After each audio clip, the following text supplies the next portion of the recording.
Okay, for those of you that have just joined us, welcome to our Dorset Innovation Hub community of practice. I'm going to get us moving. We're at 1 o'clock now. So this community of practice is getting bid ready. And what I'd like to do is just ask you, I'm just going to pop in the chat just a key question. If you could just introduce yourself and let us know your name, your role, the organisation you work in, and what you're hoping to get out of this session, because what we'll try and do is tailor this session a little bit to be able to answer some of your questions. And as always with these community of practice events, there is a section at the end where we save time so you can answer your questions. And if you prefer not to do that in person, you can pop it in the chat at any point during the session, and we'll do our best to pick that up. Welcome to those of you that have just joined us. I've just asked that folk pop into the chat about introducing yourself, your name, role, organisation, and what you're hoping to get out of this session.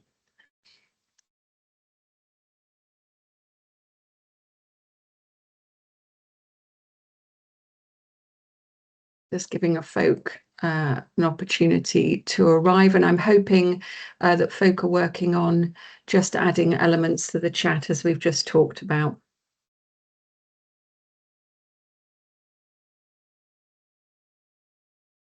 Okay, we've just had a little tranche of people coming in. So again, hi, I'm Sarah Chesel, and welcome to this Dorset Innovation Hub community of practice. And just ask folk to mute their mics. We are recording the session, so it's available on YouTube as well. So this is a resource for everyone.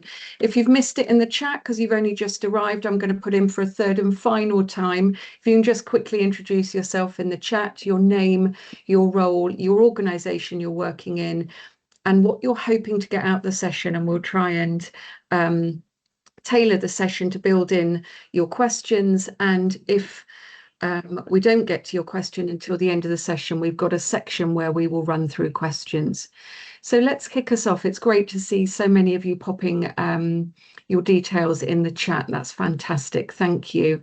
So as I've already said, this event is recorded for future viewing. So you'll be able to see that on the Innovation Hub YouTube channel. And that's a great resource. And there's many other previous communities of practice you can have a look at as well.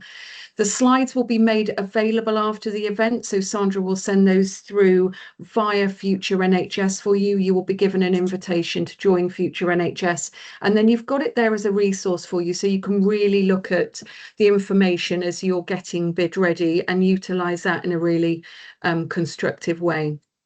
We are videoing this both for the YouTube channel, but also we use the recording to take screenshots as if we're taking a photo with a camera, and we'll use that for future communication and reports. So please let us know if you would prefer not to be in photos, or turn off your camera, please. That would be appreciated. And if you are using social media and you want to shout out about what we've done today in this community of practice, or what you've learned, or just generally to talk about what we've learned today, please do use hashtag Dorset Innovation Hub. Now, what we've done is tailored this micro teach so that it is actually a session where there is a small bit of teaching and then there's opportunity for a brief activity and questions as well. So we aim to get you off at 13:55, so 5 minutes before 2 o'clock, which gives you just a breather just before you get to your next meeting, or perhaps a chance to be able to grab some lunch. Next slide, please. So I've introduced myself, and I just move across now to Catherine. Hello there, I'm Catherine Myson, Image Investment Manager at NHS Dorset, and you'll hear from me later.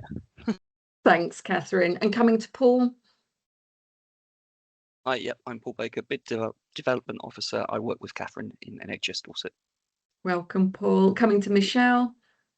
Michelle Holmes, I'm a Senior Lecturer in Workforce Development at Health Sciences University. Thanks, Michelle. And last but by no means least, coming to Sandra. Hi everyone, I'm Sandra Courtier, Research and Innovation Programme Manager at NHS Dorset. Thank you. Next slide, please.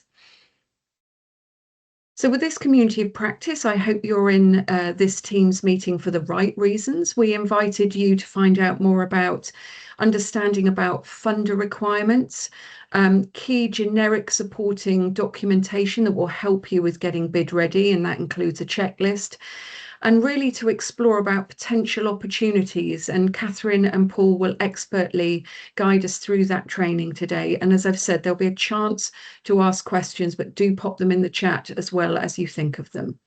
Next slide, please. Thank you. And just thinking about the Dorset Innovation Hub, just really briefly want to take the opportunity to talk about our work together. So as you can see on this graphic, the Dorset Innovation Hub is a strategic system partnership made up of NHS partners, higher education, local organisations, local authorities and Dorset Police. And we've got wider partners, as you can see on the right-hand side. And then coming to the next slide.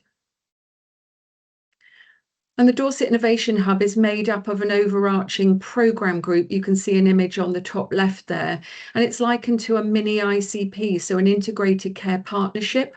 And in today's language, what we might call place-based working. So it's thinking about our geography and thinking about what's important to Dorset, what's really important, as in looking at key priorities and work we would do together with innovation. So our programme group oversee that strategic partnership and are supported by members of the Innovation Core team, who are a small but perfectly formed group, of which Michelle and Sandra, many others that are in our group today, are partners of. And that's representatives from each of the partner organisations that provide that practical support and facilitative innovation advice to be able to help you take forward your innovation projects. And one of the other things that we actually do is run an education programme. So as you can see by our branding on the top, the education programme for the Dorset Innovation Hub. If I could just ask for mics to be muted, that'd be really appreciated. Thank you. As you can see by our branding, the education programme is hosted by NHS Dorset and run in partnership with Health Sciences University. So huge thank yous for that collaborative work that we run on behalf of the Dorset Innovation Hub. Next slide, please. Final slide before I hand over to Catherine. I really just want to make a blatant plug for some of the resources that are available to you. So this is on our public website. So you'll see this from the slides. You'll have the live links there, but we've got key information about our service, about the hub, key partner organisations. We've got key documents, so resources there that you can utilise. Some really helpful case studies that might make you think, okay, what can I do with my innovation project? Or even what is achievable. Our training programme, so training opportunities, are not just the ones that we provide as part of the Dorset Innovation Hub, but wider as well, thinking about some of the local authority training that's available and other national training that we want you to be aware of. We've also got some frequently asked questions, and a great resource you can see on the bottom left there is our newsletter. And we've just published our May newsletter, which is a fantastic read. So I would really encourage you to have a look at that, either via LinkedIn, we've done a post recently, or the website. Got some blogs there as well, looking at the art of the possible and news and events. So just a brief overview of some of the work that we're doing. Next slide, please. And Catherine, handing the baton over to you. Thank you. Thanks, Sarah.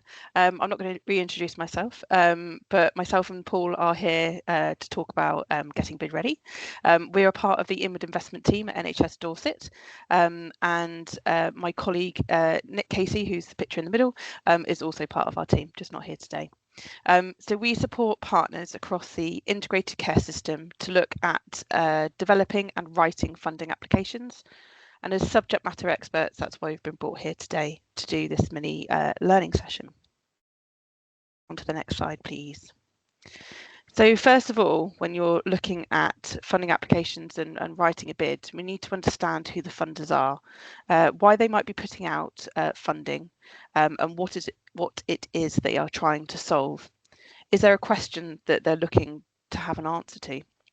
And depending on the type of funder, these could be quite broad, such as National Lottery Population Health, as a theme, or more specific, like Innovate UK's recent Obesity Pathway Innovation Programme.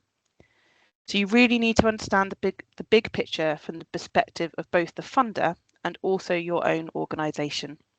So before you consider investing any time in writing the application, allocate some time to read in detail the funder's application guidance, and this will give you more information on what their key objectives are, what's the problem that they're trying to solve, are you eligible to apply. For some funding streams, this might be that you can only apply if you're a local authority, or if you're an NHS body, or if you're a voluntary and community agency. So you need to make sure that you can apply for those particular funding streams. You'll also need to make sure that you are able to meet all the funding milestones and understand any other specific requirements that they may articulate, such as different types of reports or how the project results must be publicised. If you find any of the guidance unclear, we always suggest that you contact the funder for clarification. We have had some examples where we've worked quite a long way through a bid without double checking whether or not the funder would actually fund that type of project. And as a result, we've had to abandon work when we've already invested quite a lot of time. So definitely always seek that clarification and confirm your project idea. Also check whether there's what the funder expectations are in terms of the type of money that they would provide. Best to talk to your financial colleagues if you have those in your organisation. Otherwise, thinking about whether the funding is revenue or capital or both. So revenue can fund things like people's time, capital fund things like assets. And obviously if it's a mixture of both, then that means it can fund either of those things. Who will receive the money and how they will distribute it are other things you need to consider to ensure that you've got appropriate cash flow for your project. You also need to ensure that every bid that you develop is approved through your organisational governance. It is important to understand that the organisation has to take on an element of liability for the delivery of a project. So making sure that you've got the appropriate processes in place and it's signed off by somebody who can make a decision, so a director of some kind, and somebody who has the ability to sign and release financial funds. So really the summary of this one is it something that you think that you can achieve as an organisation by meeting the funding criteria? And have you looked at all of the different aspects of what the funder will provide to you in terms of funding type? Make sure that you're able to meet those strategic aims. Next slide, please. So then looking at the idea, understanding the funder requirements. So different funders like British Heart Foundation and National Lottery run yearly funding competitions at around the same time each year. So it's useful to know who runs those regular funding opportunities. And other funders, for example, some multinational companies and funders using the gov.uk will advertise their funding at any time throughout the year. So it's and those competitions then are only open for a short period. So when you're looking at these funding opportunities, you need to make sure that your idea can align with the funding amounts that the funder is there to give. So some opportunities range from £500 up to potentially £20 million. So obviously the type of project that you're looking at will fit somewhere in between those two, but depending on the scope and the size of your project, it would need to align more purposefully to the type of funding that funders are putting out. So being prepared is a vital part of a successful bid application. Although you may not know exactly what each new funding application requires for completion, you can still expect that the majority of applications will expect the following key pieces of information. So you can do a certain element of development ahead of time. So they'll want to know what is it that you want to do through an overview and an executive summary. Why does it need to happen? So thinking about what the problem and issue is that you are trying to solve, or what service you want to improve, or a new service that you'd like to introduce. How will the project be delivered? Is it a single or multi-stakeholder project? And what services do you need to procure? How much money will your project cost? Sometimes you have to provide quite detailed financial costings, and sometimes you have to provide very high level summary figures, but it's best to understand whether those fall into the capital and revenue category so that you can ensure you're looking for the right funding. And what will the benefit and the impact of this project be, and how will you measure that? We're looking at things like financial benefits, so things that, such as cost savings, increased revenue, reducing waste, or improving efficiency. Qualitative benefits such as improving customer experience and or staff satisfaction and improving services. Organisational benefits such as supporting strategic goals or enhancing compliance, and also ensuring that we reduce exposure to any clinical risk, cyber and data security, or financial or operational risks. So you've got to have a real balance there between the benefits that you're trying to achieve and the risks of delivering those. And understanding that if you do have risks, how might they be mitigated? So risks could include things like unexpected increases in cost, limited staff numbers, supplier delays, poor data quality, limited stakeholder buy-in, and resistance to change. The last thing that is the most important, or deemed as one of the most important questions, is how will the project be sustained once the funding period ends? It's definitely something that in the NHS people are looking at more readily at the moment, because whilst it's incredibly helpful to have an injection of funding, once that funding ends, you need to ensure that you're able to either have that as a pilot to prove that a service was doable, and therefore generating that business case to understand whether or not you can do some longer term investment in it.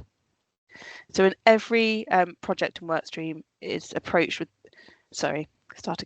if every project or work stream is approached with the answers to these questions, you'll have enough information in the majority of cases to successfully complete a bid application, with some tweaking, I would assume. Next slide, please. So to develop your funding application, you need to ensure that you have your stakeholders around the table. And a stakeholder is anyone who is impacted by, interested in, or can influence the project. You need to make sure that you identify all your stakeholders whilst you're developing your idea. Stakeholders are critical to the development of your bid, and you need to have input from them from the beginning. If you work in isolation and without the right level of involvement from your stakeholders, you are at an increased risk of missing key information, failure to get the appropriate buy-in from partners, misallocation of roles and responsibilities, missing deadlines for reviewing bids and sign-off, and being unable to deliver due to not understanding what potential issues or risks are with capacity, or understanding what the population is that you're trying to serve. With all these potentially impacting the success of your bid, the importance of getting the right people involved at the right time is very clear. Identifying and engaging with all your stakeholders as early as you can in the application process is fundamental. Some of your stakeholders will be obvious, but depending on if you're a large government organisation or a local independent charity or group, the type of stakeholders will range from health and local authority programme leads, clinical specialists, procurement or finance leads, or other subject matter experts, people with lived experience, patients and citizens of the area, local authority contacts, and other voluntary and community partners. So I'm going to repeat myself one more time. Please get your stakeholders involved at an early stage to ensure that you have all the information that you need in order to write a successful bid, but also a really compelling bid. Next slide, please. So now we're moving on to the understanding what the requirements are, and it is very much all in the detail. So you need to consider the following when you're looking at writing a funding application. What format does the application have to be submitted in? I know it sounds like a pretty obvious one, but we do find that a lot of funding applications these days are developed online, but that makes it very difficult for multiple stakeholders to work on one application at the same time. So more often than not, we develop a Word document that we can use on the side that enables everybody to contribute to. And then we have one person who is in charge of then copying that information over into the online application, so that you've got one person who's leading and in control. You do need to make sure, if it's an online application, that you registered for the account, that you can populate and save the information as you're going. And again, it's really helpful if there's somebody that's in control of doing that application. Another thing that we have been caught out on is that the website, when online applications take place, they do have a very clear time tick over. If it says 5 o'clock deadline, that is the second that it turns over to 5 o'clock, not 5 o'clock and 30 seconds, and it will lock you out. So we have been on the precarious end of an application where some fields were not allowing us to input the data in the way that we had written it into the Word document. I think it was to do with decimal points, very annoying in a financial form, and therefore we ticked over the time and then were not able to submit our application. So I would always say that when you're looking at these things, if it is an online application, make sure that you're doing it at the beginning of the day, not at the end of the day, running right up against the deadline. Please learn from our mistakes. So looking then at some of the other things that you need to think about, does the application allow diagrams, tables and charts? There's the age-old phrase around a picture says 1,000 words, which is amazing, but sometimes you cannot submit those, especially when it's an online application. So make sure that you can submit those if you need to. Otherwise, please do write in the words. You need to make sure that with that note that there's usually a word count for each of the different sections of a funding application. Make sure that you follow those strictly, and also look to see whether or not they include spaces, because we have been again caught short on whether the funding application online allowed those spaces, and we ended up being sort of 50 words over for each of our questions, and had to last minute cut our words down to ensure that we'd taken into account that change. Make sure you allow time to proofread and edit the document, and most importantly, make sure that you've answered the question. They are there usually for a reason. It could be the questions are very neatly aligned to the last slide and the different things that I described as the sorts of things that funders ask for. But it could be that if it's a very specific type of funding, that they may ask some very tailored and specific questions. So always make sure that you've answered the application.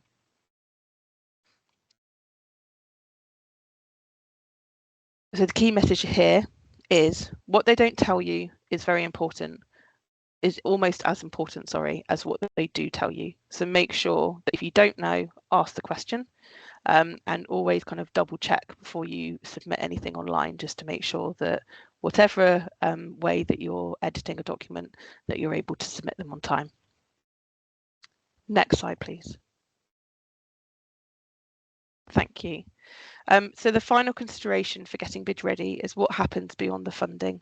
And the majority of bids will ask for risks, benefits, and those long-term objectives. Most funders will ask about excuse me, stick my teeth back in. Most funders will ask about sustainability beyond the funding period. And if they don't, you should definitely be thinking what happens when this funding ends. Is the initiative, service, pathway, or workforce or other resources going to stop as a result of the funding ending? And if the answer is to yes to any of those things, then you need to be planning for that at the project outset.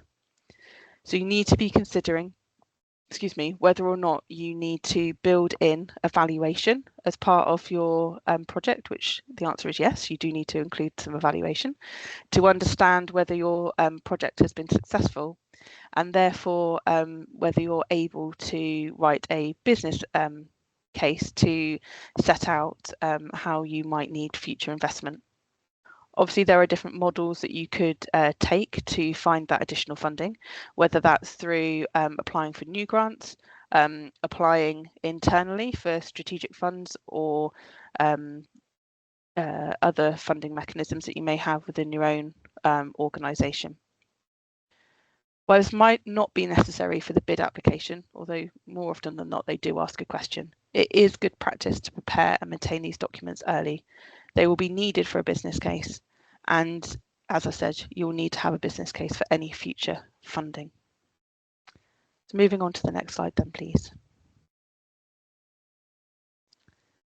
So the final slide before we go into a small activity is a checklist, and these are a recommended top 10 tips for what you might find useful when you're preparing your own bid. So number 1, read the guidance. Don't just skim it.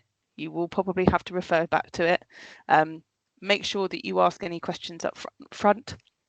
It's much easier to understand exactly what you're working with to begin with, rather than having to undo something later on. Register to apply on an online form if that is what's required. Do that early to make sure that any teething issues that you might find logging onto an online system are ironed out really quickly. Create a shared platform that is accessible to all stakeholders, where you can hold that Word document that you're all working on. And number 4, creating that working document for the application. So make sure that you've got all your headings and for all your questions that you're there to answer, so that everybody has the ability to feed in. Attend all webinars and Q&A sessions related to the funding itself. They usually have some nuggets of information in there. Hopefully not anything in addition to what's in the guidance, but they're very useful to hear Q&As, or you obviously ask any questions that you would like. Number 6, identifying your stakeholders. And number 7, assigning those stakeholders with roles and responsibilities for the development of particular questions, depending on their expertise, and ensuring that you've got somebody there that's heading up the overall submission of the application. Number 8, reviewing the actions and application on a regular basis to make sure you're on track. We usually do these through stakeholder meetings, depending on obviously the deadline that you're working with, whether those are once a week or 3 times a week or every day, depending on how short your deadline is. Making sure that everyone is achieving what they need to, and again, raising any issues that people may have in completing the funding application. Number 9, make sure you answer the question. And number 10, allow yourself and stakeholders time to review the documentation, proofread it, edit anything that you need to, and to get it signed off through your governance structures.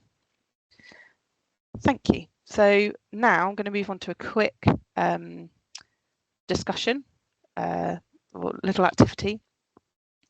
On this slide, we have in the blue boxes some potential projects, and in the green boxes some potential funding streams. What we'd like you to do with this very minimal set of information is think about which projects on the left you think would match to which funding streams. So I'm going to give you 2 minutes. Please write your answers in the chat, and then we'll go through those in a couple of minutes. And then I'll obviously go through the answers. Thank you.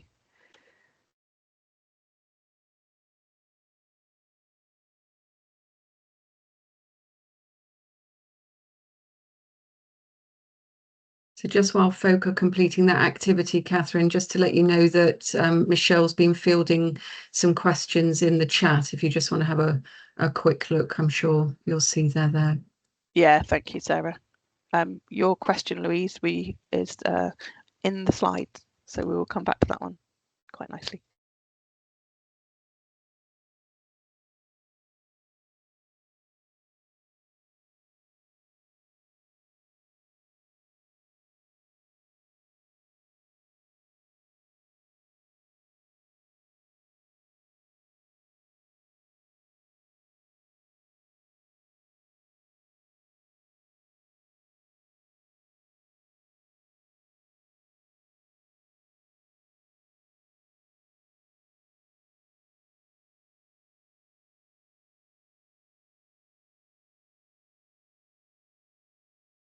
Just note that somebody's written it's a complete guess, and that is absolutely what you want to be doing. Complete guess at this stage. Thank you.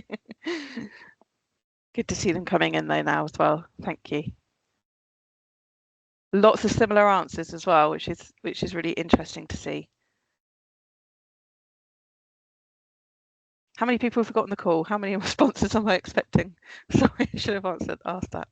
32 on the call. Oh my goodness. Okay. I'll let a couple more come on. I'm just conscious of time. I don't want to go over. So thank you very much for all your guesses in the chat. And if I can move on to the next slide, please. So you'll be pleased to know that I think most of you have probably got right answers, because for all of the different projects that I put forward, there are multiple options for looking for those funding streams. So for project 1, we're looking at potential funding sources of number 4, national lottery funding, and for the transformation funding, also revenue. And the rationale for this is that community classes are revenue based. So you'd be thinking about workforce, instructors and materials. And they align very well with the lottery's health and wellbeing priorities, and the transformation revenue around prevention. NHS revenue could fit, but only if it's part of a clinical pathway or falls within a priority project programme. So we have discounted that one. So next slide, please. So for number 2 project, clinical pathway, there are 2 funding streams that we think could work, and that is the NHS funding for, again, revenue, and the transformation funding revenue. So pathway redesign is typically a revenue funded project. Staffing, service design, training and digital pathway work, and NHS revenue is the strongest fit. Transformational funding can support service transformation with revenue costs. It's not suited for things like the lottery funding, which rarely funds statutory clinical pathway redesign. So moving on to the next slide, please, and the last project. So it's capital build for a community hub. So we're looking at either the national lottery funding or the transformation funding. And capital build requires capital funding. And the reason for that is that you're purchasing an asset, and there's strict rules around the use of capital funding. So both sources can support physical infrastructure, estates development, or major refurbishments. NHSE revenue only funding would not be suitable for this type of build. So then moving on to the next slide. Whilst there are multiple funding streams that you could use for each of those different projects, there are funding streams that are most closely aligned to those projects if you had to choose between these 3. So if you wanted to fund all 3 projects, then you would have the best fit as the strength and balance against National Lottery, clinical pathway change against the NHSE funding, and the capital build with the transformational capital funding. So thank you very much for your time. I'm going to pass over to Paul now, who's going to present the next couple of slides. Thanks, Paul. Thanks, Catherine.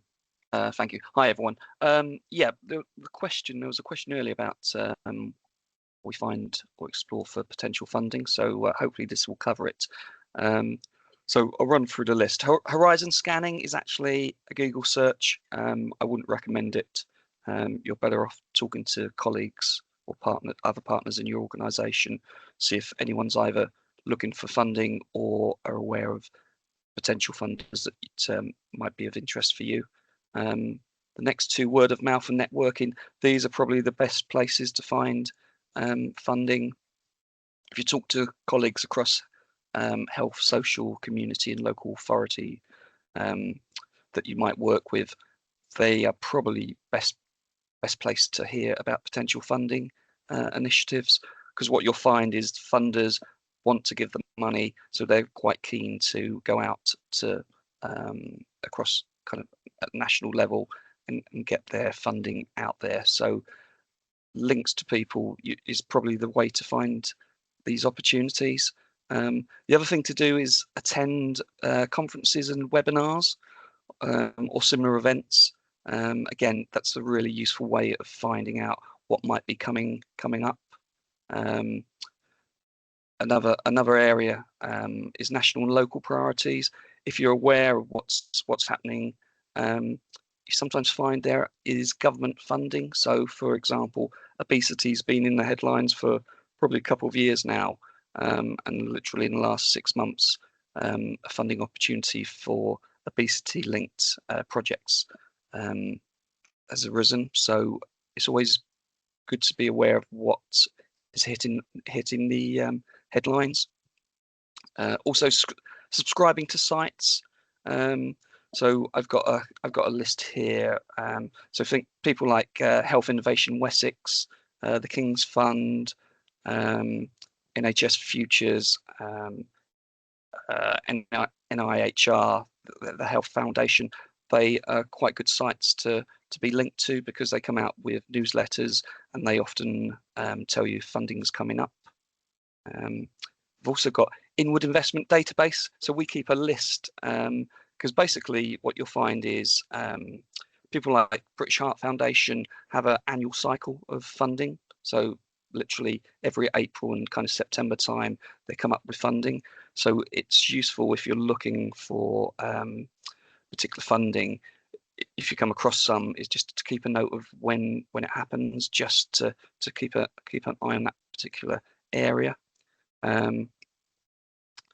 Crowdfunding and social finance. These are really new. I've not been involved in them yet, but it's worth checking with your organisation whether they actually would be happy to go with crowdfunding and social finance. Like I say, it's very new for NHS Dorset. I don't think have gone for crowdfunding and social finance yet, but it is something that we'll be looking forward in the future. Can I have the next slide, please? Thank you. So this is just a few links. These are going to be shared anyway, so don't worry about trying to write them down. But these are just a few links that you might find useful as tools. So first one is basically a free charity resource and template site that I found. So it's got lots of free resources, templates, and things you can download. So if you're not part of NHS Dorset, it's quite a good site to be aware of. Next is a charity resource policy template to download. Again, it's just quite a useful. It's got 60 policies in there. Again, another useful site just to have in your back pocket. I've also added UKRI and NIHR. So UKRI launched in April 2018. It's a research and innovation site. It looks for innovation, technology, and science, and it's again that will be a useful site for looking for funding, depending on what funding you require. Same with NIHR. And the next one is Get Grants Funding Finder. Again, it's a free resource. And it's just another area to look sometimes to see what grants are coming up. You might find it useful just to go in there once a quarter, see what's happening, what's available. Next one on my list is Aqua. It's a stakeholder analysis template. So it enables you to identify everyone who needs to be involved and assesses how much time and resource to give to maintaining their involvement and commitment. Again, it's just a useful one when you haven't done bids for very often, just to be aware of what stakeholders you need and how much time they need to commit. And Paul, if I may just yes. come in really quickly, you had a question in the chat about stakeholders. So actually, that would be the tool that I would encourage Humera to have a look at as well. That's what we teach, is that stakeholder analysis and how you can make sure you're involving stakeholders right from the start. And just doesn't need to be NHS, any stakeholders. No. Thank you for letting me butt in, Paul. Oh, that's fine. Thanks, Sarah. Yeah, that's really useful. I'm pleased that it was in there, so that's good. Fundings checklist, which is on the Dorset ICS Innovation Hub. That's kind of what Catherine just covered, but it's really useful because it's on a template. You can go through it. It covers things you need to do before you actually go to the bid. Looks at once you've identified the bid, again, what Catherine covered, looking at the criteria, what stakeholders you need to have involved, and the kind of deadlines. Plus looking at funding, so making sure you get all the sign off from your funding department, and just basically covers the whole from start to finish. Make sure you don't miss any key steps. And the last one is project management templates. Again, it's on our Dorset website. It's got all the templates you'll need, as well as, and I think there was a question, it's got the business case templates in there as well. So again, that's really useful website to have access to. Can I have the next slide, please? Thank you. So yeah, using AI. So I've said this, yes, no, maybe. So I just want to quickly run through the benefits and disadvantages. This is from our team, so this isn't officially any guidance from anywhere. But first of all, you need to check what your organisation's policy is on using AI. NHS Dorset have used Copilot, so it's not a problem. But yeah, depending on which organisation you're from, just be certain what you can use AI for. Because you have to be particularly careful if you're using a public AI tool. You can't be certain how reliable it is around data governance. So, like I say, I know NHS Dorset use Copilot, which complies with strict government data governance. So yeah, just be aware of that. So benefits, save significant time. I mean, I've used it. Literally, it will eat up a 80 page document and give you summaries within kind of seconds. It can improve the clarity and readability. So if you get caught up in using lots of jargon, heavy text, it will identify that and kind of format it for you if you need to. And it can help you improve your flow and the coherence of your text. Can help align responses to the funders' criteria. So sometimes, or not sometimes, or every time, funders are very strict with their criteria. You must meet those. So AI can help you to identify areas you're missing. Supports evidence gathering and structuring. So it can organise background research for you, can draft needs analysis, and present logic models if you need it to. Also facilitates collaborative working if used correctly. So you can maintain a unified voice. So if you've got lots of stakeholders, it can help you to combine the kind of different narratives. And it also helps you stress test your draft. So AI can act as like a mock interviewer or reviewer rather, a compliance checker, and kind of a clarity reviewer. The disadvantages are it can be quite inaccurate. Basically, it has hallucinations where it might give you incorrect facts or stats, or just make up stuff for you just because it wants to be helpful. So you've got to really be aware of that. There is a risk of losing your organisation's voice because part of the bid is you really want to get over the passion for why you want the money. So if you use AI, sometimes it can be generic and just very formal. Confidentiality risks, again, if you're using a public AI tool, you run the risk of losing that information that goes public and beyond. So just be careful what tool you use. Paul, apologies for interrupting. No, just carry on. We've got a 2-minute time check, please. No problem. That's fine. I will finish on time. Thank you. So the last ones are potential misalignment with the funder expectations. Again, AI, you have to be very careful. If you ask it in a particular way, it will give you an answer it thinks you want rather than the one you want.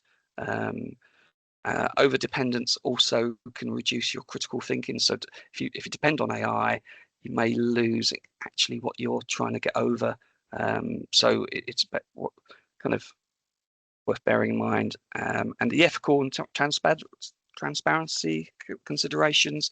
So you'll lose original writing, and you can become over-reliant on AI. Can we go to the next slide, please? Thank you. So bear in mind my time limit. These are just a couple of ideas from our point of view of how to use AI well. It can help just structure the outline, improve your language. It will check the criteria for you, so it's really useful from that point of view. And like I said before, it will stress test for weaknesses.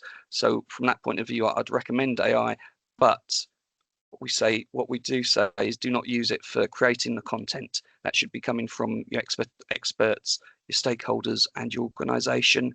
Don't let it generate statistics or clinical justification, or replace stakeholder engagement. Don't touch financial assumptions. It will come back with all sorts of wrong information for you, and don't let it decide your strategic direction. Can I have the next slide, please? Thank you. So just to finish off, these are some other ways you can contact us. So we've got this is first link is just a form that you can fill in if you want us to help you. So please, like I say, this will be shared with you. There's a transformation, our Dorset ICS site, which we've kind of shared with the templates, but this has lots of information, and Sarah mentioned it before. So please, use that site. It's really useful. And there's also our email address if you need to contact us over the next couple of months. Sarah, over to you.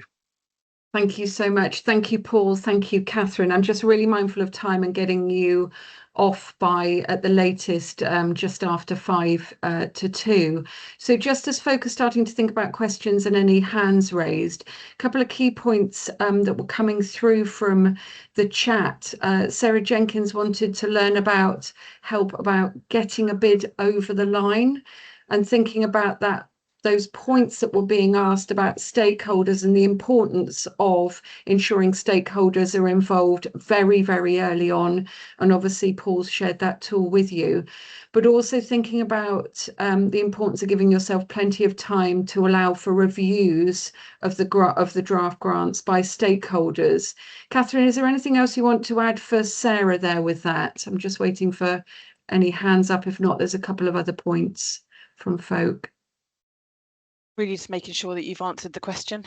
That's the main thing. If you haven't answered the question, it might be an absolutely brilliant project. You could have got all the stakeholder buy-in, but if you haven't answered what it is the funder's looking for, then you've got less of an opportunity to win that funding. Absolutely. Thank you, Catherine. Another point coming through from Shay Jackson was practical guidance on how to put together a bid, including the use of language and levers, which obviously you've covered key points on that, but really interesting. I don't know if you've got anything additional you want to say about language and levers. So language, it needs to really be plain English. So try and avoid where possible, unless you've introduced them, obviously. Acronyms. The NHS, for one, is full of acronyms, and they will mean different things to different people. So don't make the assumption that people will understand what it is you're talking about unless you've introduced that. So using plain English is the easiest way to do that.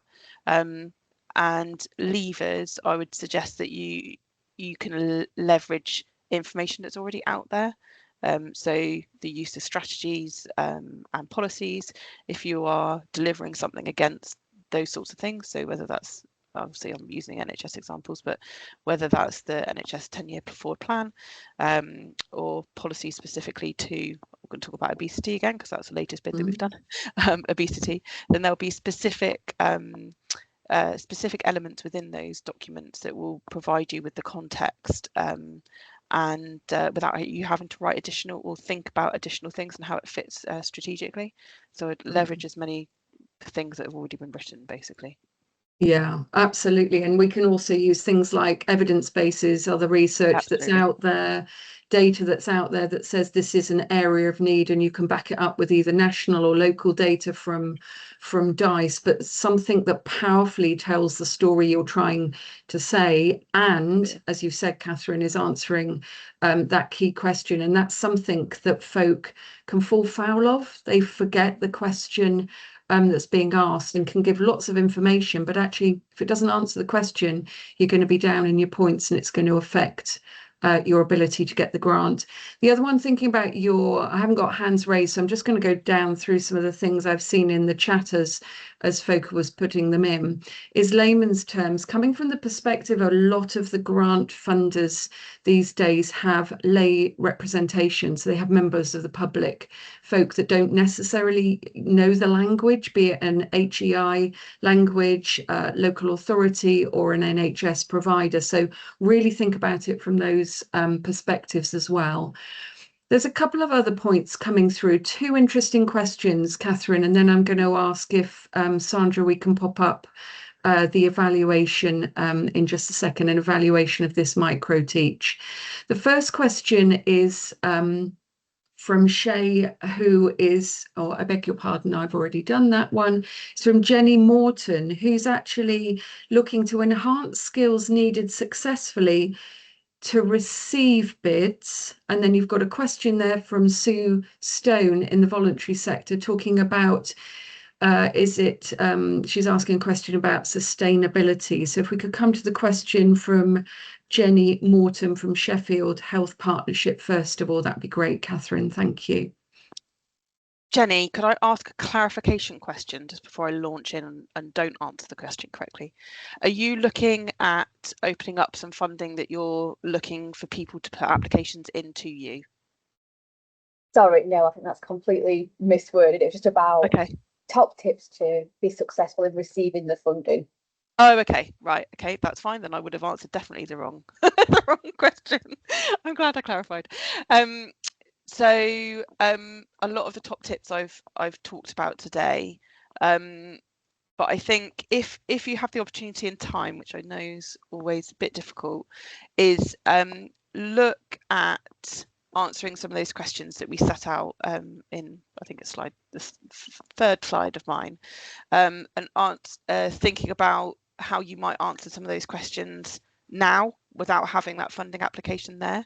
So you're already getting yourself in the mindset of looking at those questions and providing answers to them rather than just any old information about a project, because it will teach you to be a bit more succinct in your answers and make sure you're answering the question.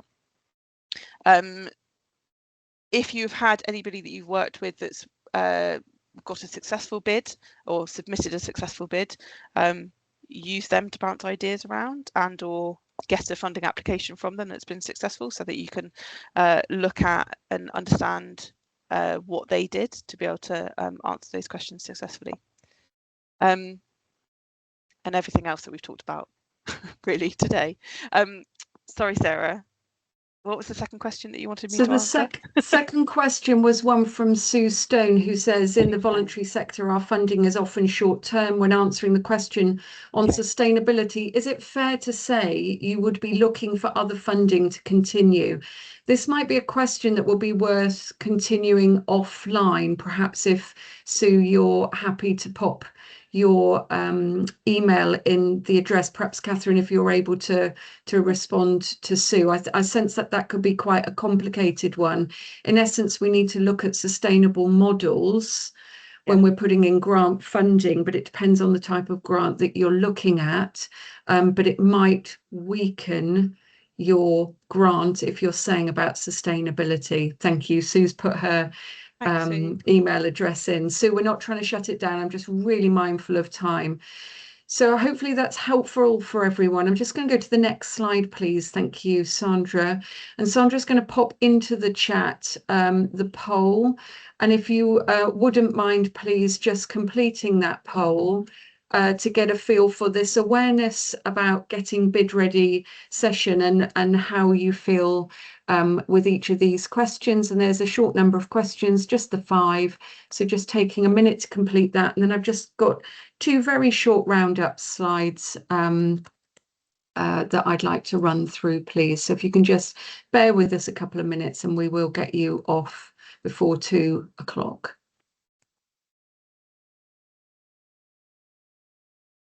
Okay, just as folk, thank you, are completing their poll. So huge thank you for joining us. We run a drop-in session if anyone is interested in exploring any of the points that Paul and Catherine have raised this afternoon. Please do join us 1 o'clock on the 16th of June. Sandra will send an email out to all of you, so you'll have that open invitation. If you're free, join us, but it's just free opportunity for you to be able to explore a little bit more. And then please do spread the word about the event, so you can see our events there in the chat. And then just coming to the next slide, just a blatant plug for our next community of practice, the 9th of July, and it's visualizing innovation, creating impactful posters, and that's a really, really fantastic community of practice as well. So please do join us if you are able. Failing that, huge thank yous to Catherine, to Paul, to Michelle and to Sandra, and I hope you've taken a little nugget of information out away from this community of practice. Leave it with just one final thought. Writing grants is all about collaborating. We've got a question from Phil about how do we collaborate and get a sense on how we can work with bids with other people. Phil, let's keep having those conversations. It's about networking, finding out about all the different projects that are happening, linking in with the inward investment team, and let's collaborate so we get these successful, impactful bids. Huge thank yous. Have an amazing rest of your afternoon and take good care. Bye bye. Thank you.